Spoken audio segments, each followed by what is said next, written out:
본문 말씀은 예수님께서 안식일에 또 다른 한 사람을 고쳐주신 사건을 다루고 있습니다. 우리가 이 마태복음 12장을 살펴보면 이 안식일에 있었던 일들로 인해 예수님과 바리새인의 갈등을 계속 다루고 있다는 걸 알 수 있는데요. 그 갈등 첫 번째는 뭐였습니까? 예수님의 제자들이 안식일에 배고픔을 못 이겨 밀 이삭을 좀 털어 먹었던 이 일입니다. 원칙적으로 추수하는 행위는 일로 생각했기 때문에 안식일을 기억하여 거룩히 지키라던 십계명 말씀에 따라 안식일에는 일하지 않는 관습을 유대인들이 지켰거든요. 근데 제자들이 배고픔을 못 이겨 밀이삭을 털어 먹었다.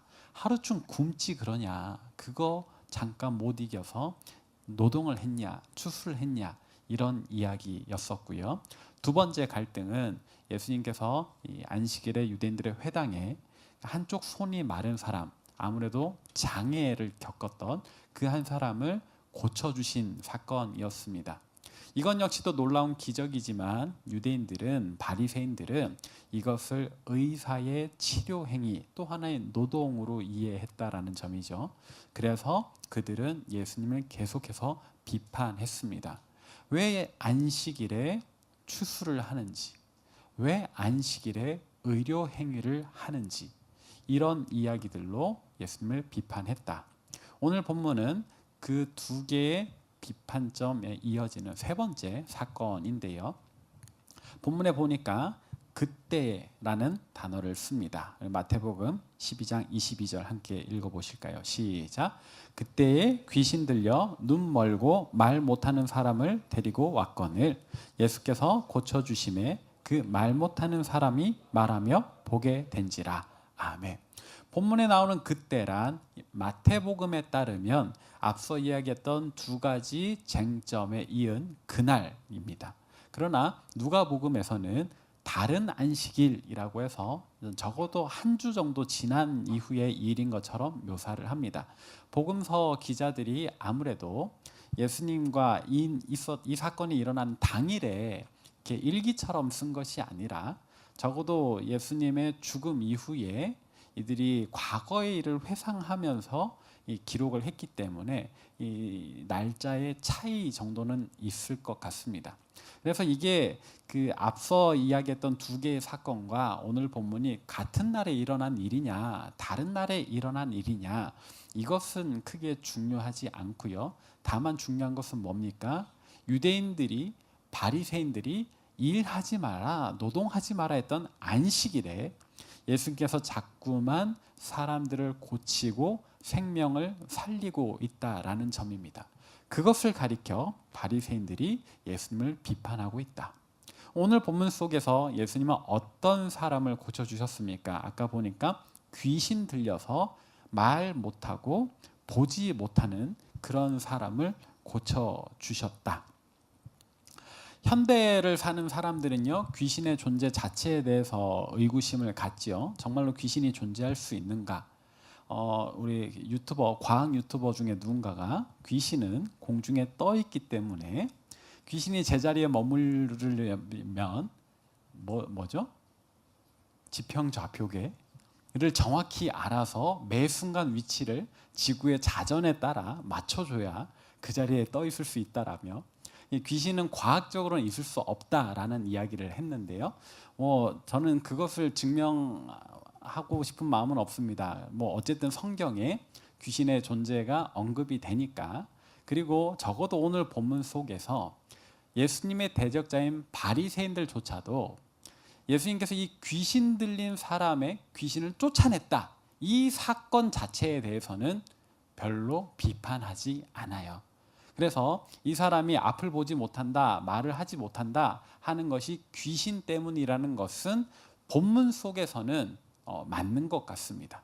바리새인들조차도 저 사람이 귀신 들려서 그렇다, 혹은 이 귀신 쫓는 예수님의 행위 자체에 대해서는 이렇게 반박하지 않으니까요. 그러면 이 바리새인들은 예수님의 이 이적 행위 중에서 무엇을 지금 비판하고 있습니까? 아까도 말했다시피 안식일에 이런 일을 하고 있다라는 것이 문제입니다. 안식일에. 이 사람에게 들린 귀신은 어떤 귀신인지 잘 모르겠습니다. 그러나 분명한 건 예수님 앞에서 아무 힘도 쓰지 못했다. 그 한 사람의 육신을 제어해서 눈도 입도 혀도 제 기능하지 못하게 영향력을 행사하던, 그래서 그 한 사람의 인생을 장애를 겪게 하고 정상인처럼 살지 못하게 하고 처절하게 낮은 환경으로 처박은 어떤 그 더러운 귀신이 예수님 앞에서 아무 힘도 쓰지 못하고 쫓겨났다. 이로 인해 주변에 있던 사람들이 뭐라고 반응했습니까? 오늘 보면 마태복음 12장 23절 같이 읽어봅니다. 시작. 무리가 다 놀라 이르되 이는 다윗의 자손이 아니냐 하니. 이 주변 사람들의 반응을 보아서도 예수님께서 이 사람에게 들려있던 귀신을 쫓아낸 것은 사실인 것 같습니다. 그래서 주변 사람들이 다 놀라서 이야기를 합니다. 이는, 예수님은 다윗의 자손이 아닌가? 이건 무슨 뜻이냐면요, 예수님께서 마태복음 초반부터 오늘 12장에 이르기까지 많은 사람들을 고치셨습니다. 많은 곳에서 하나님 나라를 전파하셨습니다. 그래서 예수님을 하나님의 아들로 믿는 사람들이 꽤 있었지만, 그러나 아직도 예수님을 처음 접하고 예수님을 알지 못했던 사람들이 있었다. 혹은 예수님의 그런 소문을 들었으나 설마 하고 완전히 믿지는 않는 사람들이 있었다. 그런데 오늘 사건을 통해서 자기들 눈앞에서 더러운 귀신이 쫓겨나는, 그래서 귀신에게 괴롭힘 당하는 사람이 회복되는 역사를 보고 이 사람이 하나님의 아들이시구나, 구약에서 예언되었던 우리를 위해 오리라 하던 그 메시아가 아닌가 자기들끼리 생각하기 시작했다라는 겁니다. 그러나 오늘 본문 여기서 끝났더라면 좋았겠지만 끝나지 않아요. 같은 장소에 있으면서 같은 것을 보고서도 정반대에 반응하는 사람들이 있었다. 그들은 마태복음 12장 24절 같이 읽습니다. 시작. 바리새인들은 듣고 이르되 이가 귀신의 왕 바알세불을 힘입지 않고는 귀신을 쫓아내지 못하느니라 하거늘. 지금 예수님께서 더러운 귀신 들린 사람에게 명령하셔서 그에게 들렸던 귀신을 쫓아내셨습니다. 그리고 그를 고치셨어요. 앞을 보지 못하던 그가 다시 보게 되고 말하지 못하던 그가 다시 말을 하게 되고, 아마 그 자신도 자기에게 일어났던 이 변화, 영적인 변화에 대해서 스스로 증언하지 않았나 싶습니다. 내 보이지 않던 눈이 보입니다. 말할 수 없던 내 입이 풀려서 다시 말하게 되었습니다. 내가 전에는 내 안에서 속삭이던 더러운 귀신에게 사로잡혀 있었는데 이제 내가 자유를 찾았습니다. 아마 그 자신이 증언하지 않았을까 싶어요. 그러나 이 모든 상황을 보고 주변 사람들은 다윗의 자손이시다, 하나님의 아들이시다 라며 수군거리기 시작할 때 바리새인들은 아니, 이건 귀신이 쫓겨난 일 자체는 맞지만 하나님의 권능으로 한 것이 아닌 거다. 그럼 누구의 권능으로? 귀신들의 왕 바알세불의 힘을 빌려서 한 것이다 라고 이야기를 하는 겁니다. 귀신을 쫓아내긴 했네. 그렇지만 하나님께로부터 비롯된 게 아니라 저들의 왕 바알세불로부터 비롯된 것이다. 이렇게 바리새인들은 예수님의 영적 권위, 하나님으로부터 이어지는 그 권위를 거부했습니다. 반박했습니다. 이들은 어째서 이렇게 예수님의 권능을 인정하지 않았던 것일까? 사실 이 바리새인들 자기들조차도 이 귀신을 쫓는 행위는 그 당시에 했던 것으로 보입니다. 왜냐하면 사도행전 19장에도 대제사장의 아들들 대제사장 스게와라고 하는 사람의 7 아들이 있었는데 이 7 아들이 다 귀신 쫓는 일들로 유명한 사람들이었습니다. 그러니까 어차피 하나님을 믿기 때문에 하나님의 이름으로 귀신을 쫓는 행위를 했다라는 겁니다. 그러니까 이들이 그 귀신 쫓는 이 과정을 보고서 문제될 것이 없다라는 건 분명히 인지를 했을 거예요. 그러나 예수님께서 자기들과 같은 행위, 오히려 자기들은 쫓아내지 못했던 그 강력한 귀신을 쫓아냈다라는 이 현실 앞에 이들의 뒤틀린 마음이 작용을 하는 겁니다. 그러면 이들은 왜 예수님을 향해서 이토록 뒤틀린 마음을 가졌던 것일까? 이들은 왜 예수님을 하나님의 아들이라 믿지 않고, 이들은 왜 예수님 선포하시는 하나님 나라에 대한 그 메시지를 귀담아 듣지 않았던 것일까? 이들은 왜 예수님이 하나님으로서 귀신을 쫓아냈다라고 믿지 않고 귀신의 왕의 힘을 빌렸다라고 하는 것일까? 이 바리새인들의 반박은요, 예수님 입장에서는 굉장히 모욕적인 말입니다. 하나님의 아들로서 거룩하고 존귀한 권세로 더러운 귀신을 쫓아냈건만 지금 나더러 그 더러운 귀신들의 왕의 힘을 빌었다라고 하니, 여러분들이 오래 준비해서 정성껏 준비해서 국가 자격증을 땄는데 언젠가 연락이 오는 겁니다. 당신의 부정행위 고발되었습니다. 인정됩니다. 당신의 합격이 취소되고 향후 10년간 이 시험에 응시할 수 없습니다. 라는 연락을 받았다고 생각해 보십시오. 억울을 하겠죠. 그냥 자격증 하나에도 그럴 텐데 지금 예수님의 입장에서는 내가 하나님의 아들로 왔는데 귀신들의 왕보다도 못한, 그래서 귀신의 왕의 권위를 빌렸다라고 하는 말을 듣는다니, 예수님께는 이보다 모욕적인 말이 없는 상황입니다. 그럼 저들의 말은 타당할까? 귀신들의 왕의 힘을 빌려 귀신을 쫓아내는 것 자체는 가능한 일일까? 이런 질문을 해보는데, 우리가 무당들의 굿 행위를 생각해 볼 수 있겠죠. 무당들이 귀신을 쫓아내는 행위를 하지 않습니까? 현대도 그런 굿을 벌이죠. 그럼 그건 어떻게 된 걸까요? 그 무당들이 모신다 하는 장군님, 선녀님, 애기동자님, 님들이 되게 많아요. 그 님들 다 우리의 관점으로는, 기독교적으로는 귀신들이잖아요. 귀신의 힘으로 무당들이 귀신 들린 사람을 고친다, 귀신을 쫓아낸다. 그럼 귀신의 힘을 빌려서 귀신을 쫓아낸다라는 저들의 말이 맞는 것 아닌가 생각해 볼 수 있지만, 그럼 엄밀히 말해서 무당들의 굿은 쫓는 행위가 아닙니다. 그들의 원한을 달래는 행위죠. 위로하는 행위, 성불시킨다라는 것은 그들의 그 억울함을 풀어준다, 대화로 설득한다라는 측면이고요. 그리고 우리는 이것을 이렇게 해석하는 것이 옳겠습니다. 엄밀히 말하면 그들을 이 귀신이 귀신을 쫓아낸다가 아니라 귀신이 귀신과 합의해서 우리로 하여금 자기들에게 그런 권세가 있도록 착각하게 한다. 일시적으로 쫓겨난 것처럼 그렇게 우리를 속인다. 사탄의 흉계라고 하는 것이 맞겠습니다.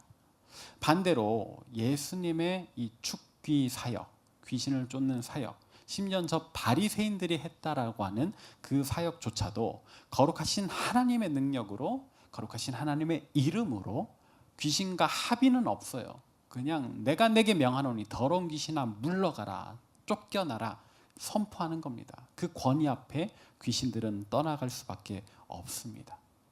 근데 지금 바리새인들은 예수님을 한낱 무당 정도로 취급했다.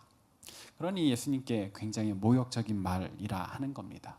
그래서 예수님께서 이 바리새인들의 말에 이 감정을 숨기지 않으세요.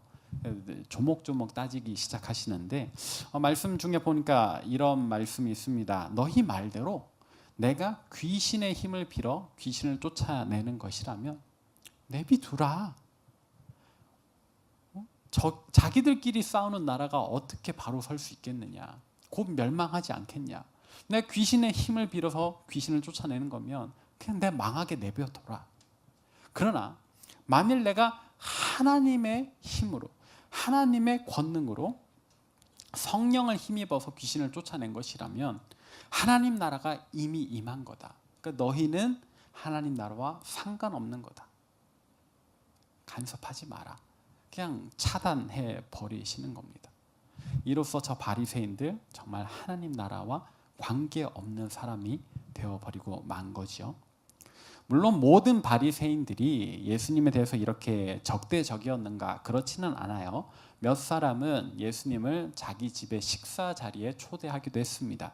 그래서 예수님과 대화 나누고자 했고 친밀하고자 했습니다. 특히 니고데모라고 하는 바리새인은 다른 사람들의 이목이 두려워서 비록 그런 겁이 나서 밤에 예수님을 찾아오긴 했지만 예수님을 만나서 거듭남에 대해 하나님 나라에 대해 꽤 진중한 대화를 나누거든요. 그리고 이 니고데모는 예수님의 제자로 계속 따라다니지요. 우리가 복음의 정수를 이야기하면 요한복음 3장 16절을 이야기합니다. 암송하시는 분 있으시죠? 하나님이 세상을 이처럼 사랑하사 독생자를 주셨으니 이는 그를 믿는 자마다 멸망하지 않고 영생을 얻게 하려 하심이라. 이 복음의 정수도 예수님이 바리새인이었던 니고데모와 이야기 나눈 도중에 하셨던 말씀입니다. 그러나 예수님께 호의적이었던 바리새인들은 소수다. 그리고 많은 바리새인들이 예수님을 이렇게 멸시했다. 나다나엘이라는 사람이 있어요. 그 역시 예수님을 따랐던 제자 중에 한 사람이지만 그가 예수님을 만나기 전에 했던 말이 하나 있습니다. 바로 나사렛에서 무슨 선한 것이 날 수 있겠느냐. 예수님 고향이 나사렛이잖아요. 예수님의 어떤 그 배경을 두고 예수님을 깔보는 거거든요. 바리새인들은 그렇게 예수님에 대한 선입견으로 예수님을 깔보기 시작했다. 하찮게 여겼다. 예수님 왜 그렇게 바리새인들에게 멸시를 당해야 했을까 생각해 보면 방금 말씀드렸던 것처럼 예수님 고향부터가 이렇게 바리새인들이 전혀 귀하게 생각하지 않을 그런 시골인 겁니다. 나사렛이라고 하면은 그냥 시골인 겁니다. 아마 생전 처음 듣는 지명일 수도 있습니다. 그런데 예수님의 외형은 어땠을까? 우리가 예수님 그러면은 이렇게 되게 금발에 파란 눈에 피부도 고운 잘생긴 예수님을 그리잖아요. 생각해 보잖아요. 그러나 실제 역사 속에서 예수님의 모습은 그렇게 매력적이지 않았을 수도 있다. 그 힌트를 예수님의 탄생을 예고했던 선지자 이사야의 글에서 볼 수 있는데 이사야 53장 2절 같이 한번 읽어볼까요? 시작. 그는 주 앞에서 자라나기를 연한 순 같고 마른 땅에서 나온 뿌리 같아서 고운 모양도 없고 풍채도 없은즉 우리가 보기에 흠모할 만한 아름다운 것이 없도다. 이게 선지자 이사야가 예수님에 대해서 예고하면서 했던 이렇게 몇 메시지 중에 한 문장입니다. 물론 뭐 이렇다고 해서 예수님 못생겼을 거다라고 이야기하기는 좀 어렵지만 우리가 예수님 사진을 볼 수는 없으니까요. 아무튼 외형적으로도 그렇게 흠모할 만한 인상은 아니었을 수 있다.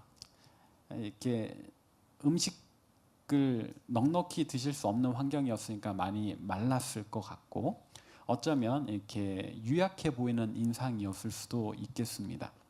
그러다 보니 이 바리새인들 눈에 차지 않는 거예요. 자신들은 사회적으로 엘리트입니다. 고등교육을 받았고 민족의 지도자로서 거룩한 삶을 영위하며 이렇게 뭔가 사회 지도자 계층에 있는 게 바리새인들이거든요. 근데 예수님은 시골 촌 무지렁이, 제대로 배움이 없는 사람, 겉보기에도 그랬다. 특히 예수님께서 스스로 나는 하나님의 아들이다 라고 말씀하셨기 때문에 이 메시아라고 하는 단어가 저 바리새인들에게는 더욱 걸림이 되었습니다. 더군다나 선입견을 갖게 하는 이유이기도 한데요. 여러분 메시아라고 하는 단어는 예수님만 사용한 건 아닙니다. 원어적으로 메사이아라고 하는 이 단어는 기름 부음 받은 자란 뜻이에요. 그리고 유대인들은 왕을 세울 때, 선지자를 세울 때, 제사장을 세울 때 다 기름을 붓습니다. 단어의 의미를 살리면 왕들, 모든 기름 부음 받은 왕들은 다 메시아입니다. 그리고 제사장들도 선지자들도 다 메시아라고 부를만 합니다. 다만 우리가 구원자라고 이름 짓기 때문에 이 메시아라는 단어 자체를 함부로 이야기하지 않는 것뿐이죠. 그래서 그냥 단어의 의미로만 따지자면 모든 왕이, 모든 선지자가, 모든 제사장이 다 메시아다. 그런데 좀 특별한 의미, 이 구원자라는 의미에서 메시아라는 단어를 직접 사용한 사람들도 있었습니다. 예수님 이전에요. 특히 구약과 신약 사이를 신구약 중간기라고 하는데 약 400년 정도거든요. 잃어버린 역사는 아닙니다. 성경에 들어있지만 않을 뿐 이스라엘 역사는 그대로 있으니까. 근데 그 400년의 역사 동안에 내가 메시아입니다. 혹은 다른 사람들이 저 사람 메시아입니다 라고 불러줬던 사람들이 있습니다. 근데 그들 대부분이요, 로마 제국의 지배 아래서 유대인들의 왕으로 존재했던 사람들입니다. 왕은 아까 뭘로 세운다고요? 기름 부어서. 메시아가 무슨 뜻이라고요? 기름 부음 받은 자. 그러니까 예수님 이전에도 이 로마의 압제로부터 우리 이스라엘을 회복할 어떤 정치적인 왕들이 있었단 말이에요. 그들을 가리켜 다 메시아라고 했단 말이에요. 그래서 예수님 당시에도 이전에 메시아들 몇 명이 이 정치적 혁명에 실패를 했으니까 이제는 진짜 우리로 하여금 로마로부터 자유롭게 해줄 메시아가 나타나겠지. 이게 예수님 탄생 당시에 유대 사회에 만연했던 분위기, 메시아 기대 사상입니다. 그러던 와중에 예수님께서 나 하나님의 아들이다, 나 메시아다 그러면서 놀라운 기적을 일으키기 시작하니까 사람들이 예수님께로부터 뭘 기대했다? 로마로부터의 독립을 기대했다. 이제 이 상황이 맞아 떨어지죠. 이해가 되시죠? 그런데 바리새인들이 보니까 이전에 우리의 정치적 독립을 이루어줄 왕의 제목들은 다 카리스마가 있었단 말이에요. 어떤 뛰어난 지략 혹은 많은 사람들이 모여있는데 그들이 어떤 군사, 전쟁에 나가서 승리할 수 있을 것 같은 그런 강인한 체력, 이런 것들이 있는 메시아들만 보다가 지금 예수란 사람을 보니까 유약할 것 같아요. 그리고 정치에 관한 이야기는 안 해요. 그냥 하나님 나라에 대해서 이야기를 해요. 회개하라고 해요. 우리가 정결하자고 해요. 그러놓고는 정작 안식일을 범해요. 그러니까 바리새인들 보기에 네가 무슨 메시아냐? 너는 외형적으로도 메시아답지 않아. 우리의 왕이 될 수 없는 존재야. 우리가 너보다 학력이 높은 걸, 우리가 너보다 풍채도 좋은 걸, 야 차라리 우리가 뭔가를 하면 했지. 네가 뭔데?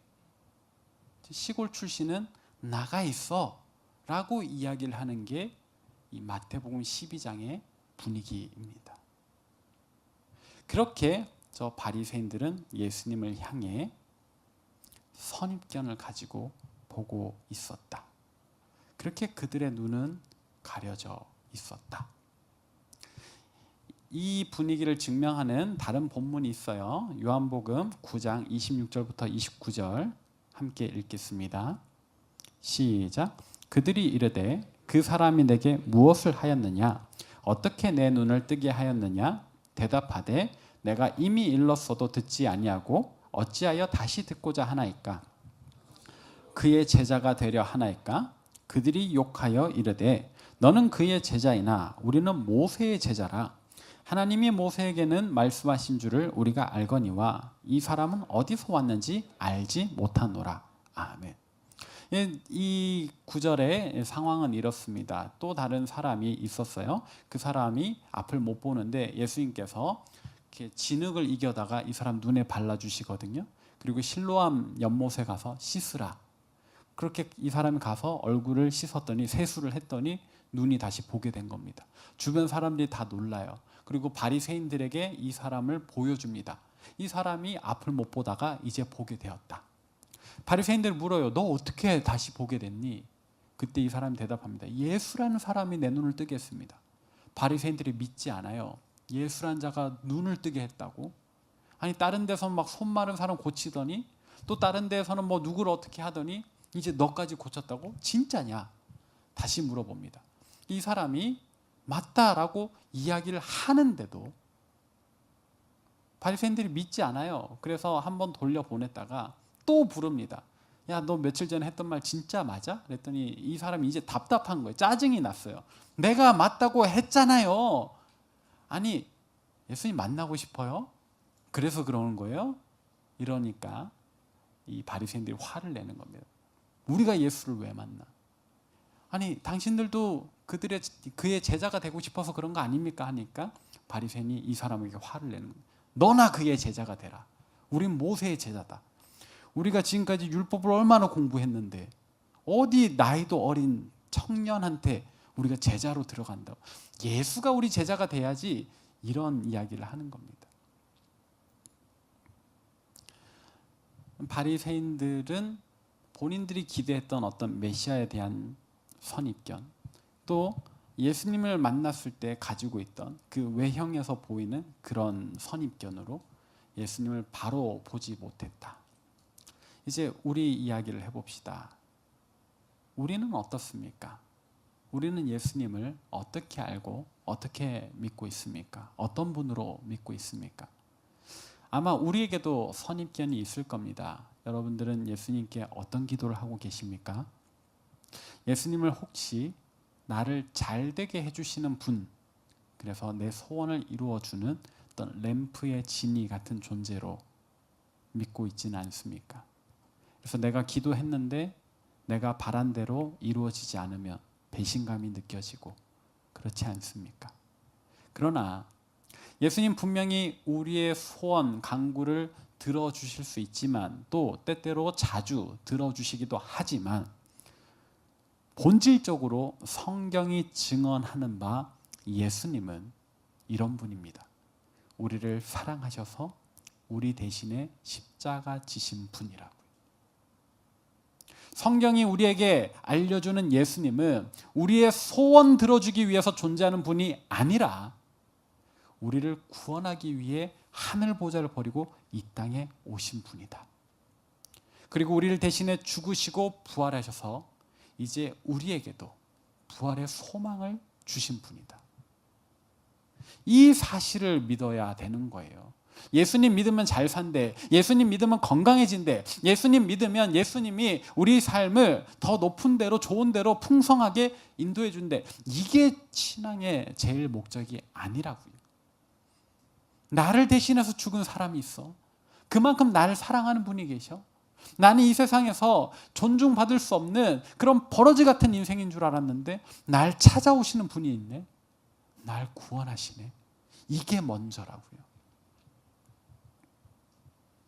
사순절입니다. 우리 예수님을 더 알기를 힘쓰는 기간이고요. 우리 예수님을 더 깊이 묵상하는 기간입니다. 여러분들은 얼마나 예수님을 알고 계십니까?